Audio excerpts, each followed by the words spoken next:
मैंने कूड़े के ढेर के पास एक बच्चा उठाया जो असल में एक अमीर घराने का था। सिस्टम ने कहा था इसे पालो, रोज डांटो, तंग करो ताकि इसकी पर्सनैलिटी मजबूत हो। मैंने मन में सोचा, अरे ये तो बाएं हाथ का काम है, बच्चों से वैसे भी मुझे चिढ़ है। 16 साल बाद स्कूल गेट पर उसके असली घरवाले आ पहुंचे। मैं पैरों में हवाई चप्पल पहने हाथ में 2 अंडा ब्रेड रोल्स लिए खड़ा था। उसके माँ बाप महंगी गाड़ी में आए थे, हाथ में 16 गिफ्ट्स थे, 1 से लेकर 16 साल तक के। लड़के के पिता ने मुझे ऊपर नीचे देखा और बोले, इतने साल तुमने जो किया, शुक्रिया। नकली बेटी उस आदमी के पास सिमट कर खड़ी थी और डरी डरी नजरों से असली बच्चे की तरफ देख रही थी। दीदी, मुझे मत भगाओ। असली बच्चे उन्हें एक अजीब नजर से देखा, फिर सीधे मेरी तरफ दौड़ा और मेरे हाथ से रोल्स छीन लिए। पापा यही खा रहे हो फिर? जब मैंने उसे कूड़े के पास से उठाया था तब वो मुश्किल से 1 महीने का था। बहुत कमजोर था, रोने की आवाज़ भी इतनी धीमी थी जैसे कोई बीमार बिल्ली का बच्चा हो। लेकिन जैसे ही मैंने उसे उठाया वो चुप हो गया। उन गोल गोल आंखों से मुझे देखा और फिर मुस्कुरा दिया। मैंने भौहें चढ़ाई और मन में बोला, मत समझना कि मैं पिघल गया। मैं तो बस पैसों के लिए पाल रहा हूं तुझे। सिस्टम थोड़ा बेजार होकर बोला, तो फिर उसका गाल क्यों दबा रहे हो? मैंने झट से हाथ हटाया। अरे बह गया मैं। खैर, मैंने जल्दी से खुद को संभाला, बुरे पालन पोषण के अपने ओरिजिनल प्लान पर टिका रहा। सबसे सस्ता बेबी पाउडर लाया दुकान से, लेकिन उसे पसंद नहीं आया। छोटी सी नाक सिकोड़ ली, आंखों में शिकायत भर आई। मैंने सोचा, बड़ा नखरेबाज है, पी या मत पी। लेकिन उसने अपना छोटा सा हाथ बढ़ाकर मेरी एक उंगली पकड़ ली और हिलाने लगा। अगले दिन सुबह ही मैंने एक एक्स्ट्रा काम लिया और रात को अच्छा पाउडर लाया। ये सही है ना? अच्छा, पाउडर नहीं पिएगा तो बड़ा नहीं होगा। बड़ा नहीं होगा तो मैं इसे बेचूं कैसे? रात को ये बड़े चुपचाप सोता था। मैं करवट बदलता रहा, हर 1 मिनट में उसकी सांस चेक करता रहा। इंटरनेट पर सर्च किया, बच्चे का ज़्यादा न रोना नॉर्मल है क्या। छठी बार चेक करने गया तभी उसकी नींद टूट गई। मैं बस यही कंफर्म कर रहा था कि यह मरेगा नहीं। 3 साल का हुआ तो मैंने सोचा, अब असली प्लान शुरू करते हैं। मैंने उसके गोल मोल डाल दबाए और कहा, आज से तू खुद अपने जूते बांधेगा। शायद खून में ही था कुछ, इसलिए वो जल्दी सीख गया। जूते खुद बांधना, खुद सोना, खुद खाना, यहाँ तक कि खुद मोजे धोना भी। ये कैसी तकलीफ हुई इसे? मेरा प्लान तो अभी शुरू भी नहीं हुआ था। आगे उसे पोंछा लगाना, खाना बनाना, सब भारी काम सिखाना था। उसे अपना गुलाम बनाना था। ये डायरेक्शन सही था ना? लेकिन वो बड़ा मीठा और सीधा निकला, जो कहो कर देता। पर मैं उसका सबसे सख्त बाप था, एक भी गलती माफ नहीं। एक बार पोंछे की बकेट उसने गिरा दी। मैंने बाहें बांधी और कड़क आवाज में बोला, इतना भी नहीं होता तुझसे? जब तेरे असली माँ बाप आएंगे तो क्या सोचेंगे? उसकी आंखें भर आईं और वो रोता हुआ कमरे में भाग गया। मैं दरवाजे के बाहर कान लगाकर सुनने लगा। रोने की आवाज़ धीरे धीरे कम होती गई। मेरा दिल डूबने लगा, कहीं बेहोश तो नहीं हो गया? इतना ड्रामेटिक नहीं होगा। तू 5 मिनट और रुक। ठीक है। 4 मिनट। 3, 1। अरे जाने दे, देखते हैं। ये सोचते सोचते मैं खुद दरवाज़ा धकेल कर अंदर घुस गया। वो मेज़ पर झुककर कुछ बना रहा था। मैंने उसे उठाकर गले से लगाया और रुखाई से बोला, मैंने तो यूं ही बोल दिया था, तू बड़ा क्यूट है, तेरे माँ बाप कभी नहीं हटाएंगे तुझे। उसने ड्राइंग दिखाई, एक बड़ा और एक छोटा इंसान। मुझे किसी और की ज़रूरत नहीं, बस पापा चाहिए। पापा, रो मत। मैं नहीं रो रहा। बाद में मुझे समझ आया कि डांटने से उस पर कोई असर नहीं पड़ता, हर बार मैं ही रो देता हूँ। तो मैंने एक नया प्लान बनाया। हिंदी अल्फ़ाबेट की किताबें लाया और सोचा, पढ़ाई के बोझ तले दबा दूंगा। ये किस बात का है? अरे तुझे नहीं पता? पढ़ाई से तोड़ना इसे। पहले दिन सिखाया तुम्हें वो, दूसरे दिन सिखाया प्यार, नफरत, पसंद, नापसंद। मुझे पापा से प्यार है। तीसरे दिन उसने सब जोड़ा और चिड़िया जैसे चहचहाते हुए मेरे पीछे पीछे बोलता रहा, पापा से प्यार है, पापा से प्यार है। मैंने शर्माते हुए झल्लाहट में किताब पट की। बेकार है यह तरीका। स्कूल से पहले उसे नाम देना था, रजिस्ट्रेशन के लिए। तब एहसास हुआ, अरे इसे कोई नाम ही नहीं दिया मैंने। अब तक छोटे बुलाता रहा। ये एक ज़रूरी मौका था। ऐसा नाम दो जो उसे ज़िंदगी भर याद रहे, जो उसे तकलीफ दे। जैसे कोई बहुत कॉमन पर ऑकवर्ड नाम। मैं रात भर सोचता रहा। अगले दिन बड़े कॉन्फिडेंस से रजिस्ट्रेशन करा दिया और सिस्टम को बताया, मैंने तेरी बात मानी, ऐसा नाम रखा जो उसे पसंद नहीं आएगा। अच्छा अब तू समझा, अब से तू है लूजी यू। मैं खुश था। उसे बारिश से चिढ़ है इसलिए नाम में यू रखा, जो बारिश जैसा लगता है। पर होने वाला क्या था? पापा शुक्रिया जो आपने मुझे अपनी फैमिली नेम दी। शायद मैंने गलती कर दी। स्कूल शुरू होने के बाद मैंने हुक्म दिया, पढ़ाई में कोई कमी नहीं। लूज यू धीरे धीरे ज़्यादा सीरियस और मैच्योर होता गया। वो अब पापा से प्यार है जैसी बातें नहीं करता था। घर आता, घर का काम करता, होमवर्क करता, सोने से पहले मेरा बिस्तर ठीक करता। देखो, अब दूरी आने लगी है। यानी बुरे पालन पोषण का प्लान सही डायरेक्शन में जा रहा है। लेकिन मैं चुपके चुपके उसके कमरे में झांकने जाता रहता था। एक दिन स्कूल से आते हुए उसने 2 रोल्स खरीदे और लाया। ये पैसे कहाँ से आए? पापा, आपने ही मेरे बैग में चुपके से रखे थे ना। वो मेरी गलती से रखे गए थे। पापा, परसों भी गलती से रखे थे, पिछले हफ्ते भी और पिछले महीने भी। वैसे ये तो जंक फूड है। किसने कहा था इसे खाने को? उसकी उम्मीद भरी नज़रों के सामने मैंने दोनों रोल्स खुद खा लिए। 2 घंटे बाद मैं खुद घर में बने रोल्स उसके कमरे में ले गया। देख, यह हेल्दी है। लू जियू ने कुछ नहीं बोला, पर उसकी आंखें चमक उठी और उसने सब साफ कर दिया। ये क्या? अरे वो बस टेस्ट कर रहा था। मुझे खुशी हुई और मैं चला आया। लू जियू बहुत होशियार था, हर बार फुल मार्क्स लाता। पर तीसरी क्लास के एग्जाम्स में इंग्लिश में 98 आए। इतनी बड़ी गलती, वो 2 मार्क्स क्यों गए? माफ करना बाबा, अगली बार ध्यान रखूंगा। लू जियू ने सिर झुका लिया और चुपचाप कमरे में चला गया। बढ़िया। ये बात भी पूरी नहीं हुई थी कि मैं उसकी पीठ देखकर चुपचाप रोने लगा। भगवान, मैंने क्या किया? कुछ नहीं किया, बस। कुछ देर बाद किचन में खाना बनाते हुए लू जियू ने मुझे कोने में दुबक कर रोते देख लिया।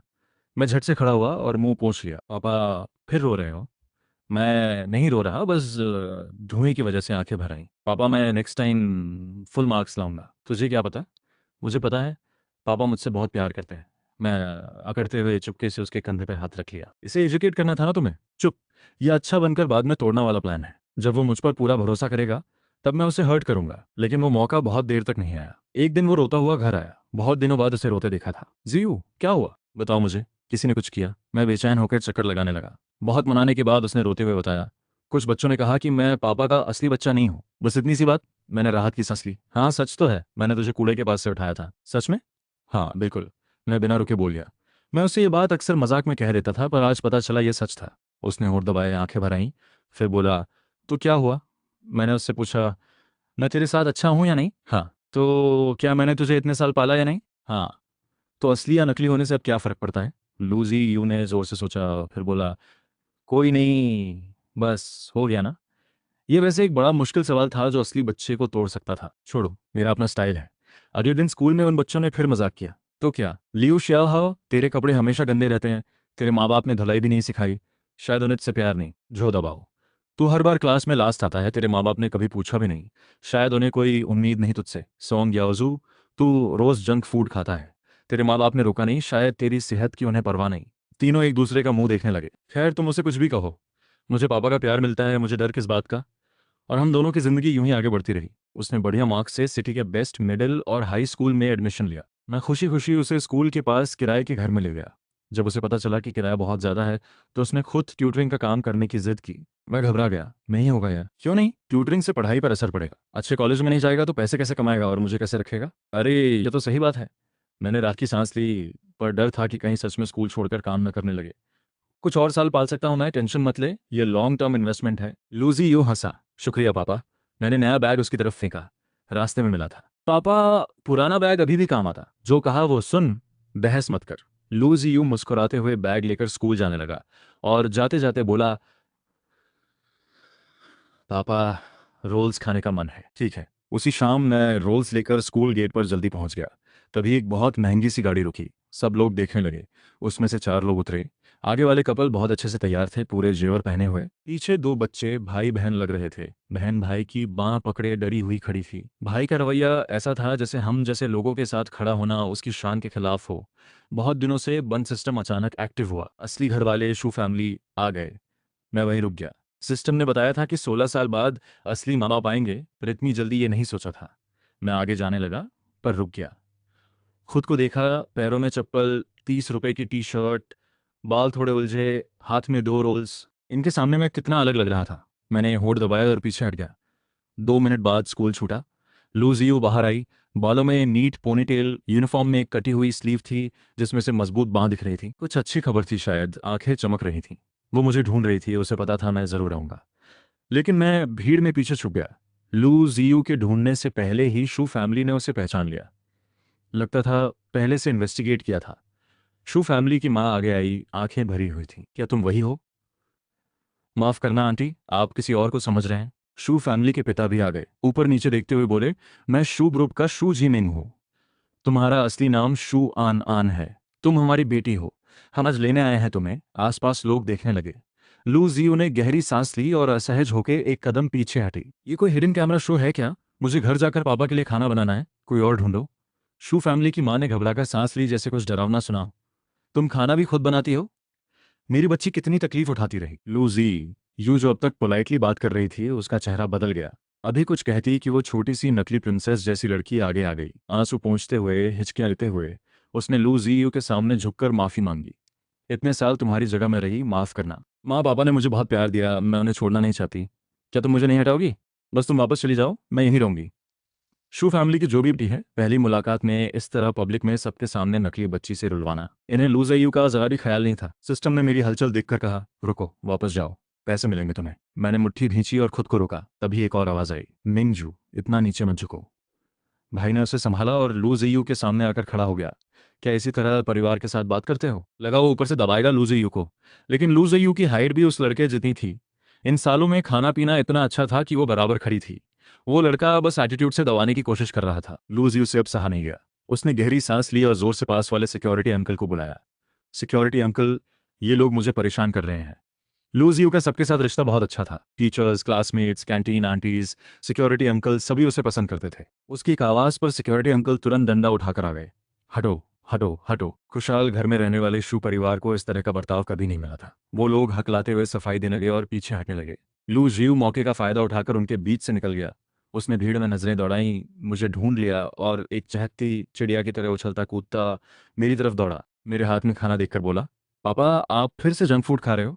मैंने कहा, बकवास मत करो, ये मैंने खुद बनाया है। लू जियू ने आंखें सिकोड़कर ध्यान से देखा और पूरे यकीन से बोला, ये तो बाहर से खरीदा हुआ है। तुम जब भी फ्राई करते हो एक जगह से जल जाता है। मैंने धीरे से कहा, चुप रहो, इसमें कौन सी बड़ी बात है?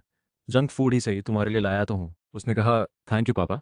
मैं उसका हाथ पकड़कर बिना पीछे देखे तेजी से घर की तरफ चल दिया। मुझे डर था कि पीछे मुड़ा तो शू परिवार पीछे आ जाएगा। रास्ते में मैंने पूछा, आज का दिन कैसा रहा? उसने कहा, आज मेरा दिन बहुत अच्छा रहा। पेरेंट टीचर मीटिंग थी और मेरे पास तुम्हारे लिए एक सरप्राइज है। फिर थोड़ा रुककर थोड़ी परेशान होकर बोली, पर स्कूल छूटते वक्त गेट पर एक पागल फैमिली मिली। कह रहे थे मेरा नाम शू अनान है, शू ग्रुप की बेटी हूँ। उनका नाम तो सुना है, पर मैं भला उनकी बेटी कैसे हो सकती हूँ? मेरा दिल धक से हो गया। मैंने डरते डरते पूछा, और अगर तुम सच में हो तो? लू जियू अचानक रुक गई। मेरी घबराई हुई नजरों के सामने उसने गंभीरता से जवाब दिया, अगर वो सच में मेरे घर वाले हैं तो मैं उन्हें सबसे अच्छे मेंटल हॉस्पिटल में भर्ती करवाऊंगी। मुझे हंसी आ गई। थोड़ी देर बाद मैं नहीं रह सकी और बोली, पर वो बहुत अमीर हैं। लुजियो ने बड़े गंभीर अंदाज में सिर हिलाया। हाँ, तो उन्हें हॉस्पिटल भेजूंगी और पैसा किसी काम के लोगों को दे दूंगी। उनकी मेंटल हालत में वो पैसे ठीक से खर्च कर भी नहीं पाएंगे, तो बेहतर है कोई और खर्च करे। मैं दिल से सहमत हो गई। मैंने कहा, बेटी, तुम्हारे आइडियाज बहुत कमाल है। लुजियो ने मुस्कुराते हुए कहा, पापा ने ही तो अच्छे से पाला है। हम दोनों बातें करते हंसते खिलखिलाते घर पहुंचे। पर जैसे ही रात का खाना बना, किसी ने दरवाजा खटखटाया। समझने की जरूरत नहीं थी, शु परिवार आ गया था। मुझे पता था ये दिन आएगा। मैं उठने ही वाली थी कि लू जियू पहले ही उठ गई और शांत आवाज में बोली, पापा, मैं दरवाज़ा खोलती हूँ। शू परिवार के चारों लोग दरवाजे पर खड़े थे। मिसेस शू को डर था कि दरवाज़ा बंद हो जाएगा, इसलिए वो जल्दी से बर्थ सर्टिफिकेट निकाल कर रोते हुए उसका हाथ पकड़ लिया। अनंत, अभी जो हुआ वो सब गलत फहमी थी। मैं सच में तुम्हारी असली माँ हूँ। लू जियो ने पीछे मुड़कर मुझे देखा। मेरी नज़र झिझकी। फिर मैंने कहा, ठीक है, अंदर आकर बात करो। लू जियो ने आंखें झुकाई और रास्ता दे दिया। थोड़ी देर पहले की उस नाटकबाजी के बाद चारों का रवैया थोड़ा ठंडा पर थोड़ा सामान्य हो गया था। मिसेस शू ने परिवार से मिलवाना शुरू किया। ये तुम्हारे भाई हैं शुलिंगटियन, तुमसे 3 साल बड़े, और ये शू मिंजू है, तुमसे 1 घंटे बाद पैदा हुई। उस वक्त मैं और मेरी नैनी एक ही हॉस्पिटल में थी। उसने चुपके से हमारे बच्चे बदल दिए और तुम्हें फेंक दिया। कुछ समय पहले हमें पता चला कि मिंजू हमारी असली बेटी नहीं है। हमने फौरन सब जगह जांच करवाई और कल ही तुम्हारी खबर मिली। माँ ने कहा, सोचा भी नहीं था कि तुम इस हालत में हो। मिसेस शू ने कमरे की सजावट देखी और रोते रोते ऐसे बोली जिसमें नफरत साफ दिख रही थी, ऐसी जगह कोई कैसे रह सकता है? लू जियू का चेहरा सख्त हो गया। क्यों नहीं रह सकते? लू जियू के लिए ये घर वो था जो उसने और मैंने मिलकर बनाया था। गर्मियों में हम दोनों पुराने एसी के सामने बैठकर तरबूज खाते थे। सर्दियों में पुराने सोफा पर गर्म पानी की बोतल लेकर टीवी देखते थे। शुजमीन को तभी गुस्सा आया, खासकर जब लू जियू ने उन्हें लगातार 2 बार रिस्पेक्ट नहीं दिखाई। इतना बेअदब, इतना बेतमीज, बिल्कुल शू परिवार जैसा नहीं लगता। वो फौरन मेज थपथपाकर भौएं चढ़ाए लू जियू को घूरते हुए बोले, बेकार की बातें बंद करो, अभी हमारे साथ चलो। शू मिंगजू ने झट से शू जुमिंग की पीठ सहलाई। पापा, गुस्सा मत होइए, दीदी को थोड़ा सामान पैक करने का वक्त तो दीजिए। शू मिंगजू ने लू जियू की तरफ देखा और नरम आवाज में कहा, जाओ पापा से माफी मांग लो। पापा का दिल कमजोर है, उन्हें तकलीफ मत दो। पापा सच में तुम्हें घर लाना चाहते हैं। हमने बहुत सारे गिफ्ट्स भी तैयार किए हैं, ज्वेलरी, डिजाइनर ड्रेसेस, सब कुछ मैंने खुद चुना है। बगल से शू लिंगटियन ने भी जोड़ा, माँ, पापा और मिंजू ने तुम्हारे 16 बर्थडे गिफ्ट्स तैयार किए थे। अब लग रहा है वो सब बेकार गया। लू जियो पास बैठे मुस्कुराए और बोले, देख रहा हूँ तुम चारों की फैमिली बड़ी अच्छी है, एक सुर में बोलते हो। हम तो यहाँ पापा के साथ ठीक हैं, तुम्हें तकलीफ उठाने की जरूरत नहीं। जाओ घर जाओ। शू जमीन बोले, ये तुम्हारी मर्जी का मामला नहीं है। शू परिवार का खून है तुम्हारा, तुम्हें बाहर नहीं रहने दे सकते। मिंजू को भी पाला है, तुम्हें भी पालेंगे। रही बात तुम्हारे पालने वाले की, चारों ने आखिरकार मेरी तरफ देखा। शू जुमिंग की आवाज में एक खतरा था, हम उन्हें नुकसान नहीं पहुंचाएंगे। मिसेस शू ने बैग से एक कार्ड निकाला, मेज पर मेरी तरफ खिसकाया। ये तुम्हारा हक है, इसमें 1 करोड़ है। बच्ची को पालने का शुक्रिया। उनकी आंखों में ज्यादा एहसान नहीं था, बस एक फॉर्मल सा अंदाज था, बल्कि थोड़ी हिकारत भी। मैं देख सकती थी कि जो लू जियू उन्हें मिली वो उनकी उम्मीद के हिसाब से नहीं थी। वो शू मिंजू जैसी मीठी और चालाक बेटी चाहती थी, पर मेरी नज़र में मेरी जियू दुनिया की सबसे अच्छी बच्ची है। मैंने मुट्ठी भींची और कुछ कहने ही वाली थी कि सिस्टम की आवाज़ आई, रुको, बेवकूफ़ी मत करो, वो उसके असली माँ बाप हैं। और तुमने उसे 16 साल पाला, तो क्या इसीलिए नहीं पाला था? जब असली बेटी घर जाएगी तो सिस्टम तुम्हें और पैसे देगा। यही तो तुम शुरू से चाहती थी ना? मैंने होठ भींचे। हाँ, यही मैंने शुरू में सोचा था, पर इतने सालों में लू जियो मेरी जिंदगी का हिस्सा बन गई है। मैं उसे छोड़ नहीं सकती, जैसे अपनी सांसें नहीं छोड़ सकती। जब मैंने नज़र उठाई तो लू जियो की आंखें मुझसे मिलीं। वो चुपचाप मुझे देख रही थी, मेरे जवाब का इंतजार कर रही थी। वो आंखें काले पत्थर जैसी थीं, शांत पर मजबूत। वो मैंने 16 साल की मेहनत और प्यार से गढ़ी थी। मैं उन्हें खोना नहीं चाहती थी। सबकी नज़रों के बीच मैंने मुंह खोला ही था कि सिस्टम ने फिर टोका, रुको, क्या तुमने कभी बच्ची के बारे में सोचा? शू परिवार बड़ा और अमीर है। वहाँ जाएगी तो सब कुछ मिलेगा। तुम्हारे साथ रहेगी तो किराए की चिंता, फीस की चिंता, छोटी उम्र में इतना बोझ। शू परिवार में जाएगी तो पैसे की फिक्र नहीं, नौकर होंगे, सब होगा। क्या तुम अपनी जिद के लिए उसे तकलीफ देना चाहती हो? मैं रुक गई। सिस्टम की बात में दम था, पर जब लूज रियू के 16 साल के पल याद आए तो मन में एक आवाज़ उठी, ये लोग उसके साथ अच्छे नहीं थे। पहली मुलाकात में ही 16 साल की लड़की पर रोब जमाने लगे। मैं चाहती थी कि जियू वहां जाकर खुश रहे, न कि किसी नई जगह जाकर फिर से मुश्किलें झेले। मैंने खुद को समझाया, अगर जियू को चुनना हो तो वो भी मेरे साथ रहना ही चुनेगी। वो अभी सिर्फ 16 साल की है, उसे पैसे और पावर की अहमियत क्या पता। पर तुम बड़ी हो, तुम्हें पता है, ये उसकी ज़िंदगी का एक ज़रूरी हिस्सा है। वो असली घर की बेटी है, उसे लोगों का प्यार अपने दम पर कमाना है। मुश्किलें झेलने के बाद ही उसे सच्ची खुशी मिलेगी। तुम चाहती हो वो लंबे वक्त तक तकलीफ में रहे, या थोड़े वक्त में सब ठीक हो जाए? मैं चुप हो गई। सिस्टम को कोई जवाब नहीं दे सकी। लू जियू मुझ पर इसलिए निर्भर थी क्योंकि 16 साल से मैं उसका एकमात्र सहारा थी। मैंने उसे दिया भी कम ही था। और शू परिवार का रवैया शायद इसलिए था क्योंकि वो अभी जयू को जानते नहीं। जैसे ही वो उसे समझेंगे, वो भी मेरी तरह उसे दुनिया की सबसे अच्छी लड़की मानेंगे। लू जियू की नज़रों के सामने मैंने हाथ बढ़ाया और चुपचाप वो कार्ड उठा लिया। मिसेस शू मेरी समझदारी से खुश हुई और जियू की तरफ देखा, जैसे कह रही हो, देखो, इन्होंने भी तुम्हें जाने दिया, अब तुम्हारे पास कोई रास्ता नहीं। मुझे समझ नहीं आ रहा था कि लू जियू को क्या कहूँ, इसलिए सिर झुकाए रही। पर जैसा मैंने कहा, जियू बड़ी समझदार बच्ची है। उसने कुछ नहीं पूछा, बस मेरी बात समझ गई। वो उठकर चुपचाप कमरे में गई, सामान पैक किया, 5 मिनट में नया स्कूल बैग लेकर बाहर आ गई। वो लगभग कुछ भी नहीं ले गई। उसे इतना समझदार देख शू परिवार का रवैया थोड़ा नरम हुआ। मिसेस शू ने उसका हाथ पकड़ा, चलो। शू मिंजू को शायद उम्मीद नहीं थी कि लू जियू इतनी आसानी से चली जाएगी। दीदी, तुमने पास्ट को इतनी जल्दी छोड़ दिया, सच में अच्छा किया। फिर उसने मेरी तरफ देखकर बेपरवाही से कहा, वैसे अंकल ने तुम्हें 16 साल पाला, क्या एक बार गुड बाय नहीं करोगी? लू जियू ने कुछ नहीं कहा, पर मुझे पछतावा हो गया। पुरानी यादें एक बार फिर दिल में उमड़ पड़ी और मैं खुद को रोक नहीं सकी। सिस्टम मेरे दिमाग में चलाया, मत जाओ, उसे जाने दो। और अगर तुम उसे रोकना भी चाहो तो क्या तुम में दम है? शिव परिवार चाहे तो तुम्हें बर्बाद कर सकते हैं। नहीं, मैंने खुद से कहा। दरअसल मैं मानती हूँ कि उसे जाना चाहिए, पर मैं उसकी जगह फैसला नहीं ले सकती। मैंने उससे पूछा ही नहीं कि वो क्या चाहती है। मैंने लू जियो की कलाई पकड़ी, कार्ड उठाया और उसकी आंखों में झांकते हुए घबराहट के साथ पूछा, जियो, मैंने तुमसे पूछा ही नहीं, क्या तुम जाना चाहती हो? अगर नहीं तो पापा को कुछ नहीं चाहिए, चाहे शू परिवार कोर्ट में ले जाए, मुझे परवाह नहीं। मुझे पता था जियो नहीं जाना चाहती, उसकी आंखें साफ बोल रही थीं। पर सबकी नज़रों के बीच लू जियो ने वो कार्ड मेरी हथेली में वापस रख दिया और सिर हिलाया। लू अंकल, क्या पैसे कम है? मैं चौंक गई।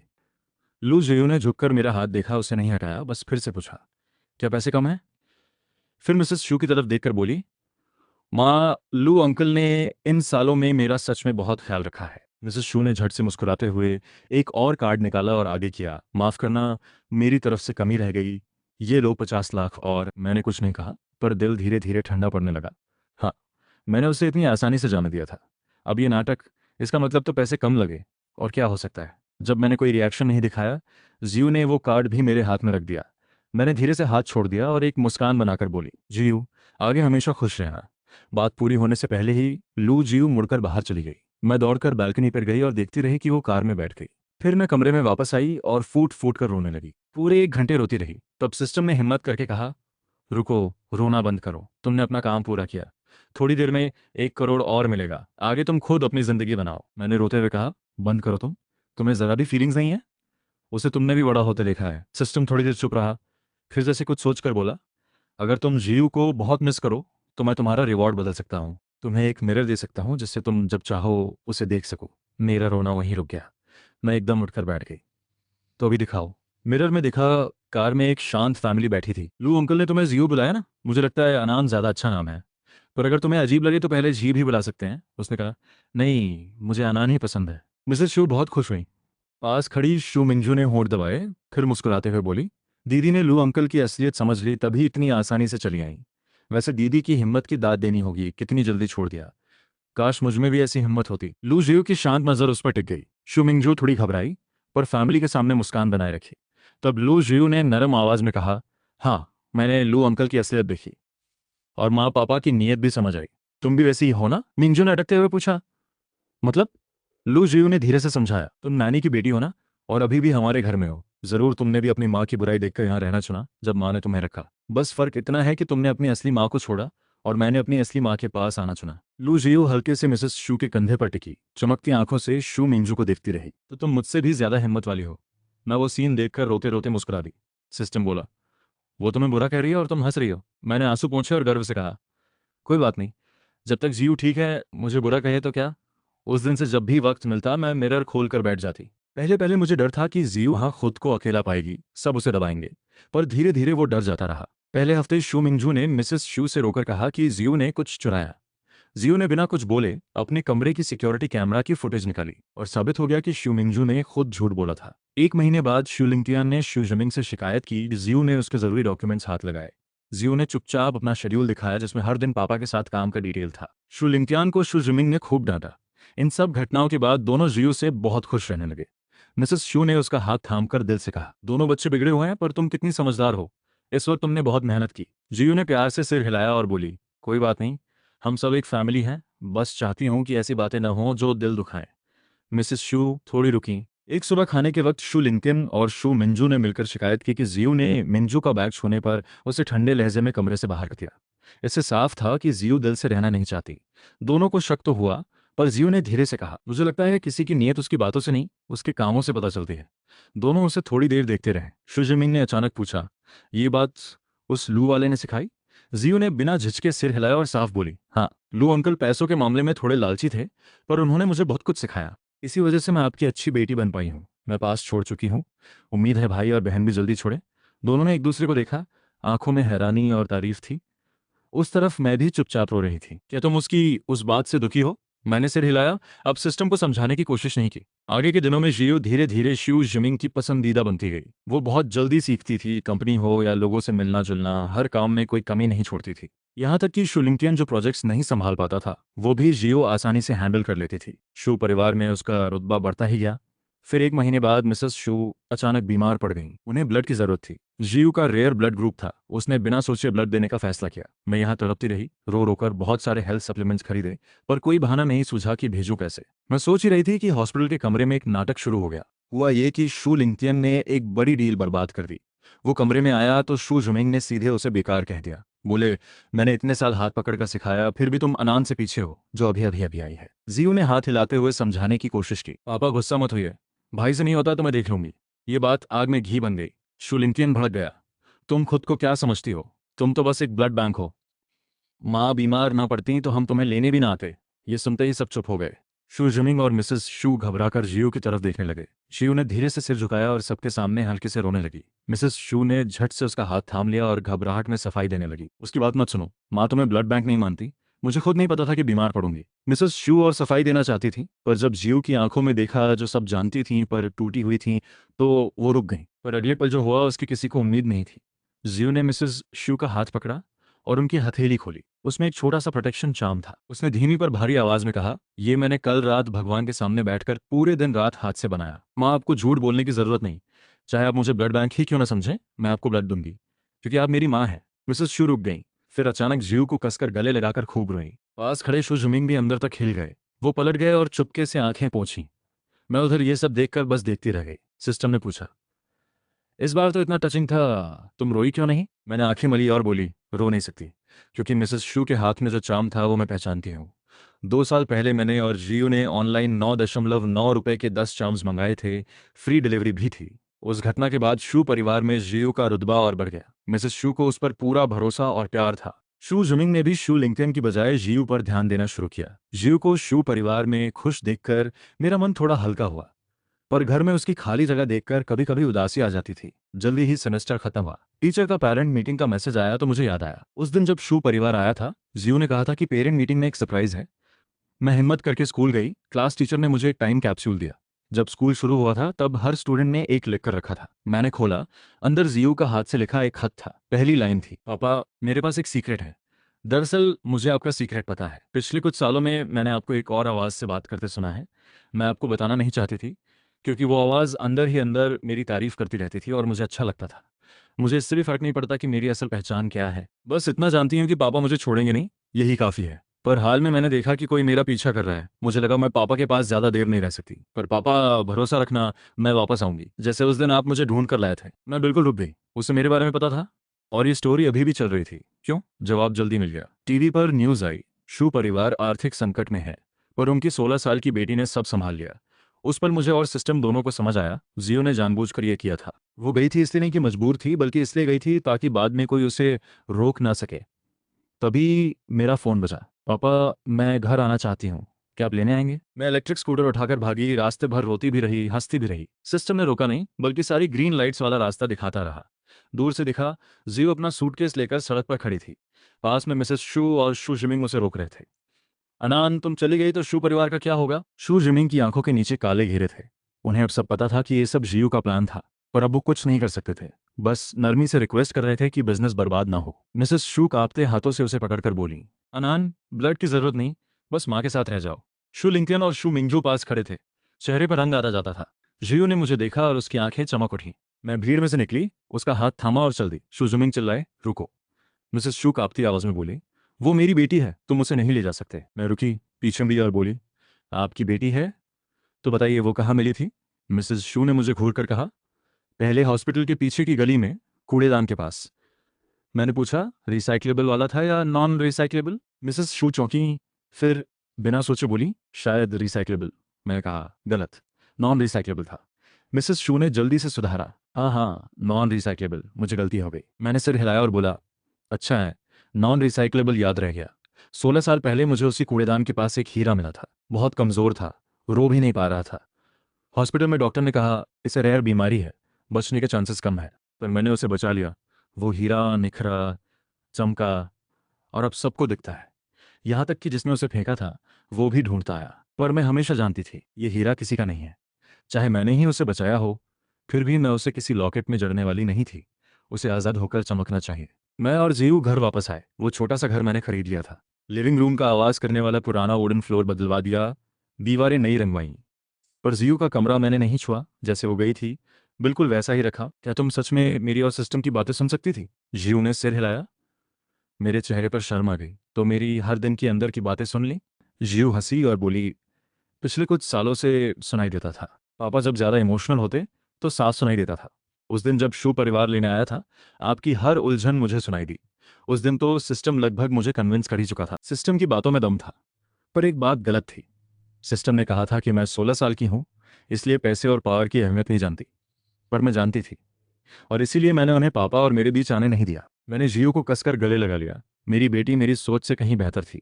वो सच में दुनिया की सबसे अच्छी बच्ची थी। और आगे जियो ने देश के सबसे अच्छे फाइनेंस कॉलेज में एडमिशन लिया। मैं स्कूल के पास घर ले आई। वो दिन में पढ़ती, शाम को आकर कंपनी देखती। शू परिवार के सब लोग धीरे धीरे शांत हो गए। कुछ समय बाद मिसेस शू की बीमारी फिर लौटी, पर इस बार उन्होंने जियो से ब्लड नहीं मांगा, बस एक बार मिलना चाहा। जाने से पहले उन्होंने जियो को ध्यान से देखा और बोली, काश पहले जान लेती कि तुम इतनी अच्छी हो। मुझे नहीं लगा था तुम बचोगी। अनंत, क्या तुम मुझसे नफरत करती हो? जियो ने सिर हिलाया और कहा, आपने मुझे जिंदगी दी और पापा से मिलवाया।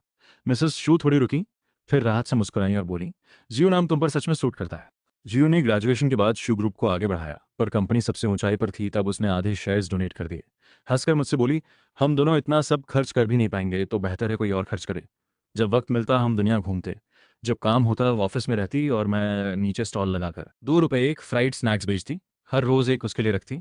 घर जाते वक्त बातें करते खाते खाते चलते। कभी कभी सिस्टम की याद आती। 16 साल हम दोनों ने साथ मिलकर जियो को बड़ा होते देखा था।